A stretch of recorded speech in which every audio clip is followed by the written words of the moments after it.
In the Gita, we know in the second chapter, Matra Sparshas Tukontia Shitoshna Sukadukada Agama Paino Nityam Tam Stitik Shashva Bharata. So it's mentioned what's material life comparable to, and the suffering of material existence, seasonal changes. And what is our normal response to that? We have to tolerate it. Like we're in this room right now, it's hot. We have to tolerate it. Outside, it's hot. Or if we hear it's going to rain, we take an umbrella. We factor it in. It's part of life. So he's telling Arjuna in Bhagavad Gita, when you're overwhelmed by life circumstances, the karmic situation that you've created, tam titikshasva bharata, tolerate it, Arjuna. So that, just to say, so first he's making this as drawing a parallel. Gita's message, tolerate these circumstances. The Bhagavatam saying, susamikshamana, but if you read it more deeply, not only tolerate it, you can embrace it as something good. Like sometimes I'll give the example of jujitsu, the Japanese jujitsu. The idea is the opponent is coming with full force, and what do? You take them and guide them in a particular direction. You take advantage of that opposition, of the negativity. So he's saying there's a way to deal with karmic circumstances on a deep level reading. You can see it like that. And so you'll think, oh, and, in the background, Suhridam Sarvabhutanam. And this is where you get to your part, deeper. If we think, connect these two. Well, I'm tolerating, but we go deeper in Bhagavad Gita. He's saying, Suhridam Sarvabhutanam. He's my friend who Bhoktaram Yagya Tapasam Sarvaloka Maheshwaram. That's Sanskrit for not a blade of grass moves without the will of God. It's for his pleasure. So you think, that person for whom everything is meant to please him, is he antagonistic toward me or friendly to me? And really, if we think of God as being antagonistic to him, would he really be just like some mean guy? I remember seeing a bumper sticker in Santa Cruz on the back of a car and it said, "Mean people rule." So we think so God, which we sometimes get from a Judeo-Christian thing, obey me lest I smite thee from the face of the earth. This, I'm an angry, jealous God. This kind of stuff. So really, he has nothing better to do than just be mean to people. It's so, it would be funny, it's humorous if it wasn't pathetic, right? As Guru Maharaj told, and I saw what he said, a visual on YouTube where a baby elephant's trapped in the mud and is gonna die. He can't get out. He doesn't have the skill sets or the wherewithal to get out. And then you see the mother come over and pull the baby elephant out of the mud. So Guru Maharaj is saying, if we can witness this, like an elephant has this much love and affection for their child, right? God would be something less than that, or more, or equal, or more. It sounds silly, right? An elephant is that kind. But God, Pitaham Asya Jagato Mata Data Pitamaha, who created everyone, who's their ultimate mother, father, everything, is less affectionate than an elephant, than an animal. It just can't be. So then we're back to that Suhridam Sarvabhutanam, the person who's behind controlling everything is friendly to us. So these circumstances that I'm tolerating, actually, if I look at them more deeply, they're friendly to me. It's in my interest. Sometimes you see a guardian of a child whether they're parent or just a guardian. From our point of view, they're dealing with the child unfairly. We think they're being cruel, mean, or unfair. I mean, sometimes that might be true, but let's just say in this example it's not. And I've seen with my own eyes, like on a tram in San Francisco, some woman dealing with this child who was really misbehaving, but then some people got on after the misbehavior. They didn't see that. They just saw the mother like dealing with the child, and they're like trying to correct the mother, but they didn't see all the things that happened before. Right? So it's something like that. And Guru Maharaj is saying, if we're in denial, if we deny the responsibility for our karmic circumstances, we're blaming other people, environmental conditions, historical positioning, whatever it is. If we're casting blame outward, he said, then you're going to be in this world a long time. Whereas if you take responsibility for your karmic circumstances and say, I am alone responsible for the positions I find myself in, he said, then your days here are numbered. It's just like the child who's denying any wrongdoing, they get the punishment. Whereas the child who presents himself to the mother and says, I did wrong and I'm really sorry, and they don't need to be punished because they've acknowledged their culpability, their responsibility. So, of course, it's has to be there in Bhagavad Gita, and we find, that's why Gita lends itself to interpretation. So we have Baladev's interpretation, Vishwanath, Bhakti, all these different ways, depending on how you read it. But we will see, when you go for those very high, fine level interpretations, it will be in a few verses where they're showing this sort of potential. And I remember, in my own case, as I was coming under the influence of Guru Maharaj's ontological method and interpretation, I remember this is like in Los Angeles in 1981. I'm reading Bhagavad Gita, and I'm reading the sloka, Mahatmanas tumam partha, devim prakritim asrita, bhajan tvananya manaso, gyatva bhuti adim avyayam. I believe that's it.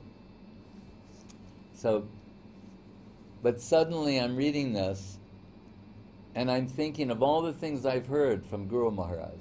Mahatmanas tumam partha. Mahatmas. Well, if you trace the Mahatma thread, great souls, who were the greatest souls? They're the Brajagopis, Radharani and Brajagopis, right? Who are Devim Prakriti Masrita, Gopis. They're totally under the shelter of the Devi Prakriti. And what do? Bhajan Tvananya Manaso. 24 hours engagement. Guru Maharaj says, is only possible in Madhura Rasa. So Bhajan Tvananya, if to the extreme, must mean Madhura Rasa. Gopi Bhajan. Right? So, but anyway, I found these sort of concepts streaming out of the sloka, and I'm thinking, where did this come from? And then I realized, because I'm hearing from Srila Sridhar Maharaj all these other concepts, when I go to look at these things, new things are streaming out, new possibilities of interpretation. So,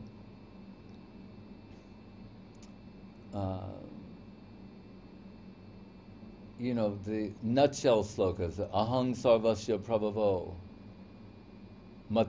Guru Maharaj will say, it's indicative of Mahaprabhu. Everything comes from me, including swabhaktevyam sudha bhajanam mudram upadishan, the method by which to worship me, saying it's an indication of you know, Guru Rupa Harim Gauram of Gauranga Mahaprabhu, because even the method to worship him comes from him. Oh, Mahaprabhu. Like Gurudev, when Guru Maharaj gave that mantra, Om Tad Vishnu Paramam Padam Shruti Matam, etc., that it's a combination of the Bhagavatam sloka and the Rig Veda. When it comes to Hiranya Purusham, Jyotir Priti Tanum Hiranya Purusham, Hiranya Purusha, the golden person, is generally taken to be like Garbhadakshay Vishnu or Mahavishnu, golden eggs coming out. Here he's saying, Jyotir Priti Tanum, Brahma Sangita, saying where the Brahma, you're talking about Brahma, is showing an affectionate position. The Hiranya Purusham is who? The golden avatar, Gauranga Mahaprabhu, with the limits of Priti, of love and affection, Krishna Prem, Mahabhav Sarupini Radha Thakurani. So those are very deep level interpretations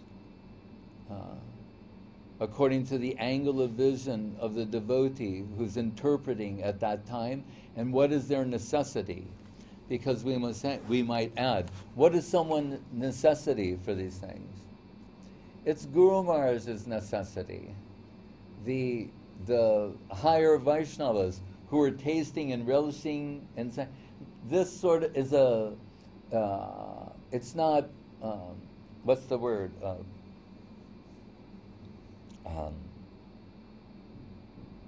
Not arrogant, but on their part. They're not, what is it? Pedantic, like scholarly arrogance. I forget the word. I guess not pedantic, but something. I can't remember the word at this moment. But it's not that sort of an exercise. But it's according to their heart's inner necessity and going deeper and deeper into Krishna conception that these possibilities and levels of interpretation come streaming out to them. Just to conclude, so we know Jayadev Goswami is writing the Gita Govinda, this beautiful poem. It's one of the greatest poems ever written. They would sing it for the pleasure of Jagannath and Puri. And he, from his heart, some idea comes to write that in the love affairs of Radha and Krishna, just like in this world, sometimes there's argument for no reason. So Lila, Guru Maharaj says sometimes things, meaningless pastimes. Like Oscar Wilde saying, all art is useless. It doesn't mean it has no value. It's saying it exists for itself and by itself in a Hegelian sense. It can't be used. If it has an ulterior motive, a lower purpose, it's not art. That's what he means. So Lila is like that, for itself and by itself. So sometimes in the pastimes, disagreement, argument, its only necessity is for itself and by itself. To Krishna does not seek fulfillment, enjoyment, the way someone here is in a suffering position trying to move towards a happy position. He's already ecstasy personified, Akila Rasamrita Murti. But he's dynamic ecstasy. So Lila or pastimes, they're only, Chakravarti Thakur makes this point in his commentary in the 10th canto. If he's already Atmaram, why does he have loving exchange with Radharani and other Brajagopis? Because it just enhances the pleasure or position. But it's not moving from a position of displeasure or dissatisfaction, trying to achieve pleasure and satisfaction. So anyway, in the pastimes of Radha and Krishna, sometimes there's loving anger, a lover's quarrel. Right? And who's right, who's wrong. Right? So, and he's thinking to write in his poem, he gets this inspiration in his heart to say that Krishna acknowledging that he's the offender, goes to touch and worship the lotus feet of Radharani. And then he's thinking, what am I writing? That God will take such a position? He'll get on his hands and knees and beg forgiveness? And, like, ugh, too much. Can't write this. This is just too much to put down. Put the pen down, go bathe, and get calm, and approach this later. And while he goes to bathe in a nearby pond, Krishna assumes his form. And so his wife is there, sees her husband, and she's offering him like the noon meal, and he's taking and said, "Oh, bring me Padma, bring me the book he's writing, Gita Govind." She brings it to him, and he writes in, "Dehi padapalavam udaram," this line about Krishna bowing down to touch the lotus feet of Radharani. And then she puts it back, and then the real husband, Jayadev, returns, sees his wife eating, and their culture at that time, the husband would eat, and she thinks her husband's losing his mind. Saying, "Padma, what are you doing?" "What?" And then the whole thing unfolds. She's saying, "Are you losing your mind? You remember you came here, you ate lunch, you told me go get the book, and then you wrote something in the book and put it back?" He's saying, "Show me that book." And then he sees with Krishna's own hand, he penned, "Dehi padapalavam udaram." And he's astonished. So Krishna wanted it to be known. Yes, I'm that. Aham bhakta paradino hyasvan tantra ivadvita. Although I'm the supreme independent, I exist for myself and by myself. In the presence of devotion, it's as if I lose my independence. I become subordinate to the love in the heart of the devotee. What to speak of the supreme devotee? Talk about Brahman. Jyotiya priti tanum hiranya purusham. Brahman doing stuff. Brahman doing beautiful things. Beautiful Brahman on Brahman. Loving exchange, pastimes, personalities. Only persons can love each other. You can't have two skies loving each other. You can't love the sky. You can go, "Wow, look at that sunset." But you can't have a loving relationship with something impersonal or abstract. You need personality. That's the ultimate expression of Brahma. Right? So anyway, why did I say that? Because, about interpretation.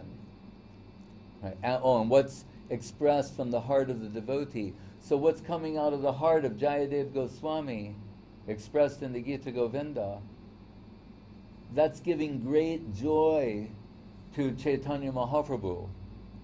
So we can't think, well, it's kind of an esoteric point. How is this practical? What about the guy on the bus? The guy in the tuk-tuk? What is he going to do with this? Well, not everything is meant to please the guy in the tuk-tuk or the guy on the bus. They're writing things that please Chaitanya Mahaprabhu. Right? Yanisha sarvabhutanam pasham jagrati samyami.